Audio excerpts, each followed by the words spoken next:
சின்ன வயசுல இருந்து எல்லாருக்கும் ஒரு ஒரு கனவு இருக்கும். பெருசானா நம்ம IAS ஆகணும், IPS ஆகணும் அப்படின்னு. நம்ம கனவுக்கான விஷயத்தை பத்தி எந்த ஒரு முழு புலமையுமே இல்லாம அவ்வளவு கனவு காண்போம். அதுவே நம்ம ஸ்கூல் காலேஜ் முடிச்சு வெளியே வரும்போது நம்ம மேல நமக்கே ஒரு சந்தேகமும் குழப்பமும் வரும். நிகழ்காலத்துல இருக்க நிரந்தரமே இல்லாத ஒரு விஷயத்தையோ பிரச்சனையோ பத்தி யோசிச்சு நம்ம கனவை விட்டு பல மைல் தூரம் போயிருப்போம். ஆனா அந்த பிரச்சனைய ஓரமா வச்சுட்டு நம்ம கனவுக்காக ஓடணும்னா கண்டிப்பா இந்த வையகமே நம்ம கனவு கிட்ட கொண்டு போய் சேர்ப்போம். அதுக்கு ஒரு மிகப்பெரிய எடுத்துக்காட்டு தான் நம்ம மதுரையை சேர்ந்த பூர்ண சுந்தரி IAS மேடம். அவங்க பிறப்பிலேயே பார்வை குறைபாடு உள்ளவங்க.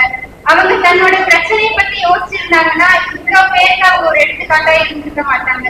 இதுல இருந்து நமக்கு தெரிய வேண்டிய விஷயம் என்ன அப்படின்னா, சாதிக்க துடிக்கிற நெஞ்சத்துக்கு எந்த ஒரு குறைபாடுமே குறைபாடு இல்லை. நம்ம UPSC படிக்கிறோம் அப்படின்னு சொன்னோம்னா நம்மள மோட்டிவேட் பண்ண 10 பேர் தான் இருப்பாங்க. ஆனா டிமோட்டிவேட் பண்ண 100 பேர் இருப்பாங்க. என்னோட ப்ரிப்பரேஷன்ல நான் கடந்து வந்த பாதை UPSC எக்ஸாம் ப்ரிப்பேர் பண்ற இப்போ IAS IPS ஆபீசர்ஸா இருக்க எல்லாரும் கடந்து வந்த பாதை தான். நம்ம குடும்பம், நம்ம சேனை தலைவர் குடும்பம் கூட நிறைய UPSC படிக்கிறவங்களுக்கு உதவி பண்ணிட்டு தான் வராங்க. அதனால பணம் ஒரு தடையே இல்லை. நீங்க IAS IPS மட்டும் இல்ல, வேற எந்த வேலை செய்யணும்னு நினைச்சாலும் உங்களுக்கு தேவைப்படுறது 3 விஷயம் தான். ஒண்ணு நம்பிக்கை, அதாவது தன்னம்பிக்கை, நீங்க உங்களை நம்பணும். 2வது நேரம், 3வது அர்ப்பணிப்பு. இது ஆங்கிலத்துல சொல்லணும் அப்படின்னா self trust, time and dedication.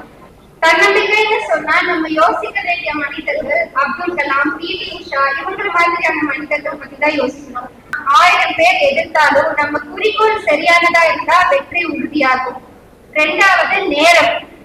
நம்ம எல்லாருக்கும் 24 மணி நேரம் தான் இருக்கு. அந்த 24 மணி நேரத்தை எப்படி பயன்படுத்துறோன்றதுலதான் நம்ம எதிர்காலம் இருக்கு. ஆங்கிலத்துல ஒரு பழமொழி சொல்வாங்க, if you work hard for 5 years you can live without regret for the next 50 years. 3வது ரொம்ப ரொம்ப முக்கியமான விஷயம் அர்ப்பணிப்பு. அர்ப்பணிப்புனா டெடிகேஷன், அதாவது நம்மை நம் கனவிடம் முழுமையாக சரணடைப்பதுதான் அர்ப்பணிப்பு.